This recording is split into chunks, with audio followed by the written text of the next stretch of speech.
All right, here is Coach Kevin. Okay, who's come up with this is our warm-up drills after doing a lap or so. Here are the drills we're going to be doing this season as part of our warm-up. All right, first one's called ankling. You start out, just alternate your heels, and then you go. About how far will we go on this one, Coach Kevin? You go about 10 yards with this. Okay, and then, so you can stop wherever. Let me say, so what are some things we're looking for that mistakes or problems at first when you're doing these? What should they focus on when they're doing this drill? We should focus on landing on the mid-foot to forefoot. Okay. So as I go, Okay. I'm just barely touching my heel down. Okay. So we're not going just like a normal walk. We're going nice. We're going like this. And really, we're flexing and extending the knee. Okay. And that's called? This is called ankling. Okay. All right, what's the next drill? All right, next drill. We'll make sure we do these in the Try to proper do it in order. the same order. That's right. All right, it's butt kicks. And how far are we going to do these? About 20 yards. Okay. So we're.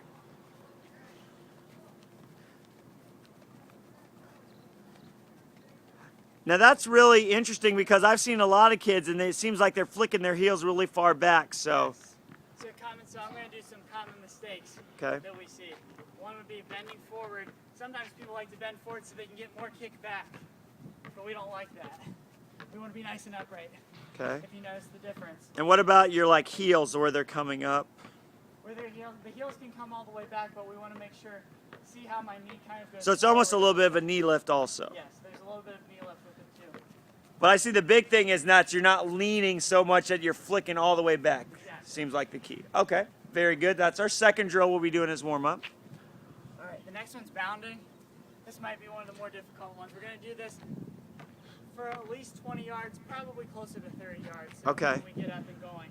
The main thing on this one is making sure that we land on our mid-foot with this and have a good knee drive. Okay. All right. I've found with younger runners and that this is probably one of the hardest ones to do because we don't have the strength yet.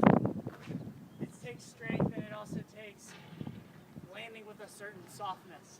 A lot of times what you'll see is people they'll go down really hard, and if you notice the difference, I'm landing on my heel here, which is not what we want to do. That puts too much stress through the bones. Okay. So we're landing on our forefoot like I did the first time. Okay. All right, the next one. All right, the next one I can't do completely because we're doing it a little bit differently. Right. It's high knees in the middle we'll do with some resistance, but I'll just show what we'll do Okay. without the resistance. So there's someone in front of you pushing for the first 5. Right, and then you go into a regular high knee. So I'll show that.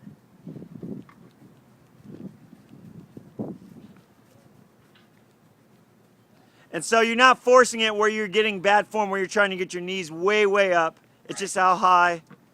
Common mistake with this one is that to try to give the illusion of going higher, people will bend forward like this. We don't want that. A lot of times people will try to they'll go kind of slow too, and they'll be uncoordinated. So you have to watch for that too. They'll get better with practice. Okay. But just let them know in a nice way. Okay. All right. All right, the next one is ace skips. So with ace skips, we're landing on our midfoot. So Okay. that's important. And also getting a good knee drive. And just like with high knees, we don't want to bend forward. Okay. And most of the returning athletes should know this drill. So we're looking for good form. Is this another one? Are we going 30 meters, 20? Oh, sorry, about 20 yards with that one too. Okay. So the key is how the foot's planting and the knee lifts. So we don't want to do this. That's what Okay. a lot of times what we'll see if someone's doing it correctly. All right, the next one is sidestepping with a lunge. A lot of moving parts in this one, so All I'll right. show it the right way first, Okay. and then I'll talk about it.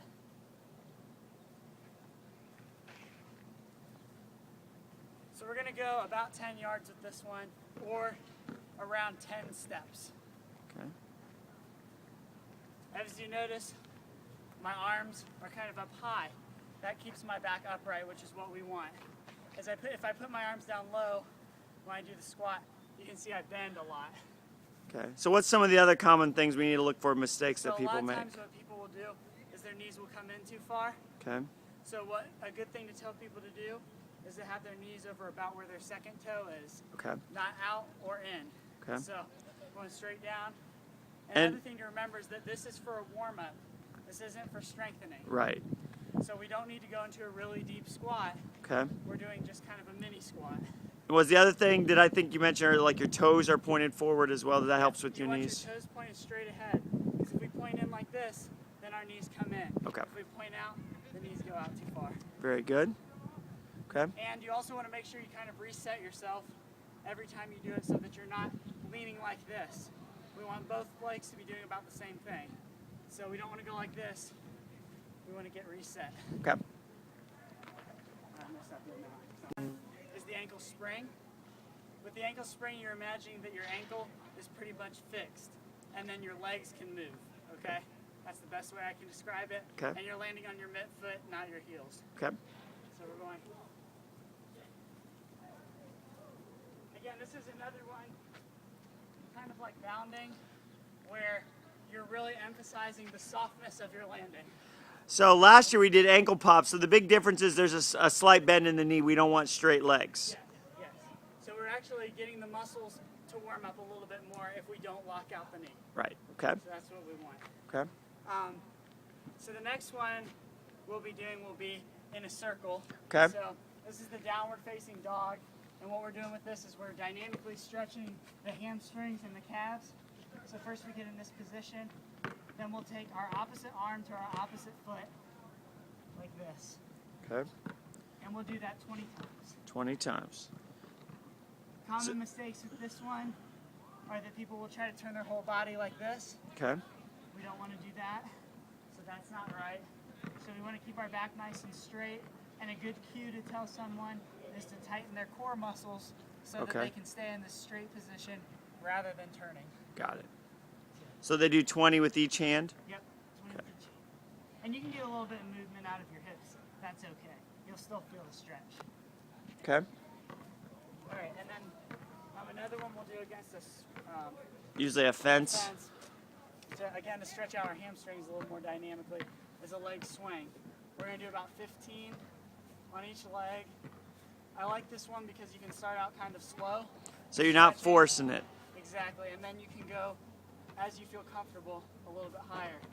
Important things to remember, again, are to keep that core nice and strong so that you stay nice and upright. A common thing someone will do is sway with their whole body. Okay. Okay, we're just trying to get hip motion, not whole body motion. Got it. And how many of those are they doing? 15 on each side. 15. Okay. And then the last one is the cadence drill. So with a cadence drill, it's a lot like a bead drill. Okay. What we used to do only this way, I think you can keep track of your form a little bit better. What we're doing is we're going quick, up, out, and down. So Okay. it's a very quick motion. And then as you come down, you're just barely tapping with your midfoot. So it's like what I've been telling the kids is if there's a piece of paper on the ground and you're trying to kick it backwards. So, and then it flies out behind you. And again, we're doing about 15 of these. And the emphasis is to go quickly through this motion. And that's it. So after this, so they'll be ready then to go out on the run. So the big thing, can you talk really quick about speed of these and about the keys really to all these exercises really is taking your time and doing them properly on your speed, correct? Yeah, exactly. So the important thing is not really to look at the person next to you to see if you're doing the same speed as them because they may be a little bit stronger in this area. You may be a little bit stronger in another area. The important thing is to do them with appropriate form. Okay, and if that means that you need to do a few less, then that's okay. We're isolating specific muscles with these kinds of things and getting a good warm-up. And these are things they should do every day before they run, even if, you know, they're running on their own at home, Yeah. just getting those habits. Exactly, and you can see it didn't take very long for me to go through that, and that's something that we'll do every day. Okay. So, Thanks, Coach Kevin. no problem.